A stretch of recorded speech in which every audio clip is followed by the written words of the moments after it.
Thank you very much, Mr. President. Ladies and gentlemen, good evening. Assalamu alaikum. Lovely to see you all here tonight. We are having a very entertaining night, are we not, with some very interesting things being said from the other side of the house tonight. Let me begin by saying, as a Muslim, as a representative of Islam, I would consider myself an ambassador for Islam, a believer in Islam, a follower of Islam and its Prophet.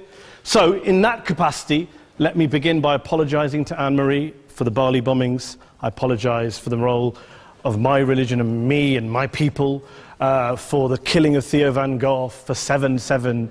Yes, that was all of us. That was Islam, that was Muslims, that was the Quran. I mean, astonishing claims to make in the very first speech tonight, on a day like today, where the Conservative Prime Minister of the United Kingdom is having to come out and point out that these kind of views are anathema. And I believe you're trying to stand for the Labour Party to become an MP in Brighton.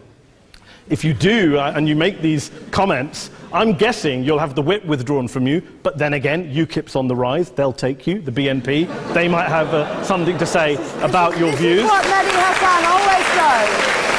By the way, just on a factual point, since we heard a lot about the second speaker, about how backward we Muslims all are, on a factual point, you said that Islam was born in Saudi Arabia. Islam was born in 610 AD. Saudi Arabia was born in 1932 AD. So you were only 1,322 years off. Not bad? Not bad start there.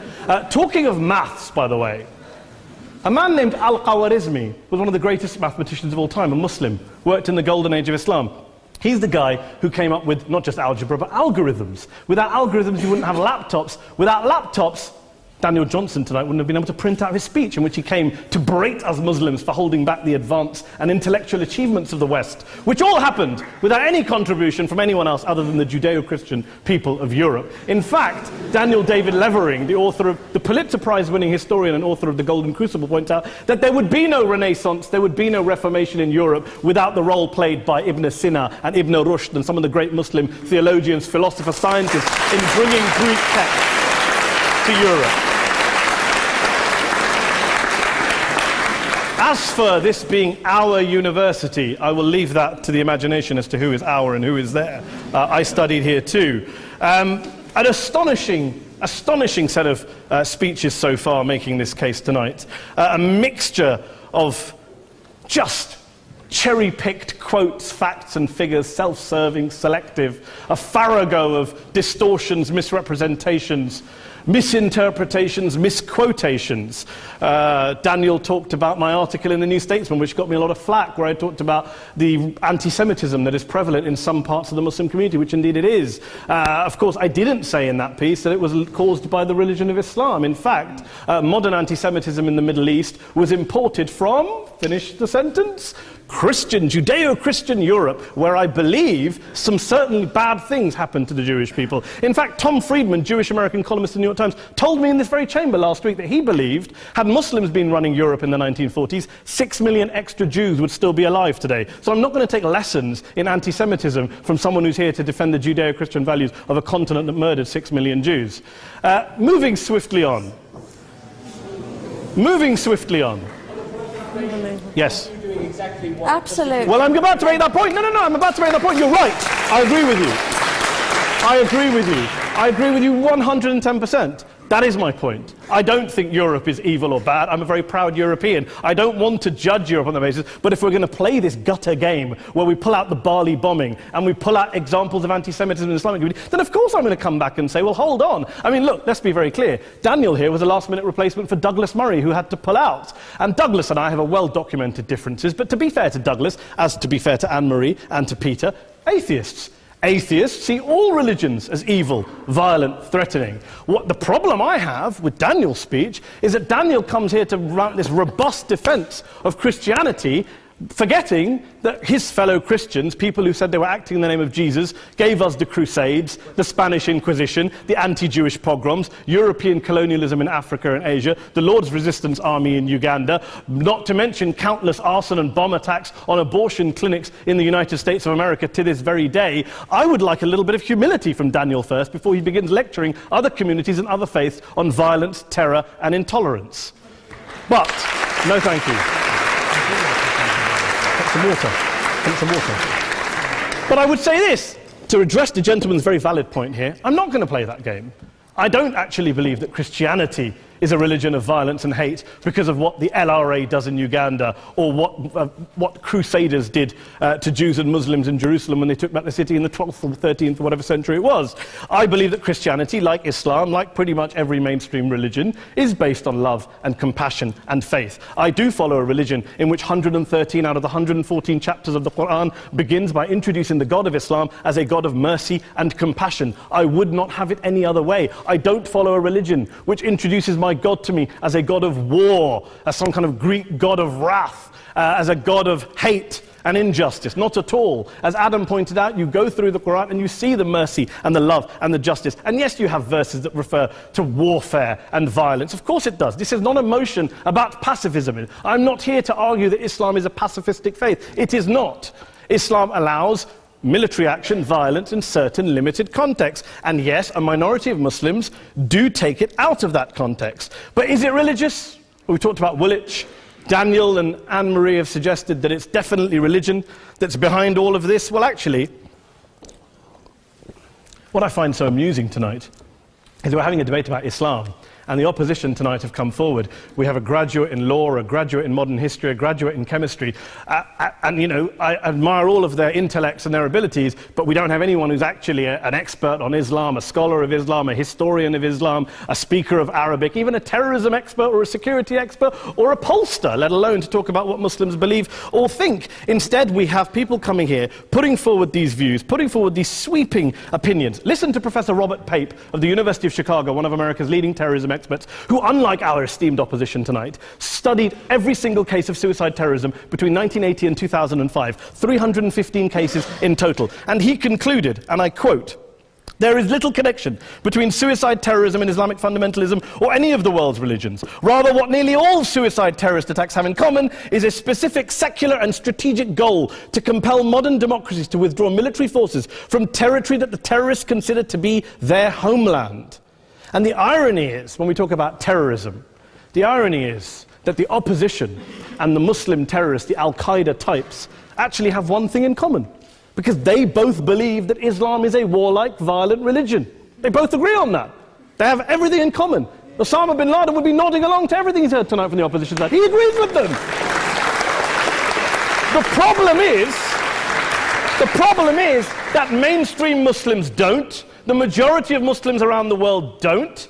In fact, a gentleman here started quoting all sorts of polls. Gallup carried out the biggest poll of Muslims around the world, of 50,000 Muslims in 35 countries. 93% of Muslims rejected 9/11 and suicide attacks. And of the 7% who didn't, they all, when polled and focus grouped, cited political reasons for their support for violence, not religious reasons. And as for Islamic scholars and what they say, well, Daniel talks about our University of Oxford. We'll go down to Oxford's Centre for Islamic Studies, get hold of a man named Sheikh Afifi al-Akiti, who is a massively well-credentialed and well-respected Islamic scholar, who has studied across the world, who in the days after 7/7 published a fatwa denouncing terrorism in the name of Islam, calling for the protection of all non-combatants at all times, and describing suicide bombings as an innovation with no basis in Islamic law. Go and listen to Sheikh Tahir al-Qadri, one of Pakistan's most famous Islamic scholars, who published a 600-page fatwa condemning the killing of all innocents and all suicide bombings unconditionally without any ifs or buts.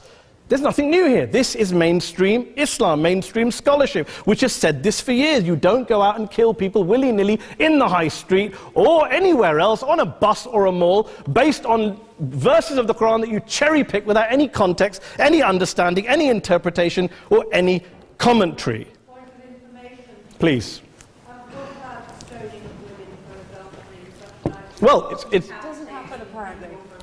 I didn't say it doesn't happen at all. I never said it didn't happen. I don't blame Islam. Yes, it's a very good point. And a lot of us are campaigning against that. And we're campaigning against it in the name of Islam. We're campaigning against it in the name of various interpretations of Islam. Anne-Marie comes and scares us with her talk of Sharia law. I would like to see the book of Sharia law. It doesn't exist. People argue over what Sharia law is. And you empower the extremists by saying there is only one version. You empower them all. I don't believe you took any interruptions, Anne-Marie, so I think you should stay there for a moment. Several countries. Here's what we're dealing with. Here's what we're dealing with. We are dealing, I took your point. Here we are dealing with a 1400-year-old global religion followed by 1.6 billion people in every corner of the world, a quarter of humanity, of all backgrounds, cultures, ethnicities. And yet the opposition tonight wants to generalize, stereotype, smear in order to desperately win this debate. And here's my question, if we're going to generalize and smear. If, okay, people say yesterday's bombers, and we've got to be careful, there's a trial going on, were yesterday's attackers, motivated by Islam? Big debate. I don't believe they were. Let's say they were. Let's say Faisal Shahzad, the Times Square bomber, was motivated by Islam. Let's assume, for sake of argument, that Richard Reeves, the shoe bomber, was motivated by Islam. If Islam is responsible for these killings, if Islam is what is motivating these people, and Islam is therefore not a religion of peace, a religion of war, then ask yourself this question: why aren't the rest of us doing it? Why is it such a tiny minority of Muslims are interpreting their religion in the way that the opposition claim they are? Let's assume there are 16,000 suicide bombers in the world. There aren't. Let's assume there are for the sake of argument. That's 0.001% of the Muslim population globally. What about the other 99.99% of Muslims who the opposition tonight either ignore or smear? The reality is that the rest of us aren't blowing ourselves up tonight. The reality is that the opposition came here tonight not worried about the fact that me and Adam might pull open our jackets and blow ourselves up tonight because we're followers of a warlike warrior religion which wants to take over Europe and Daniel's university. The issue is this. The issue is this.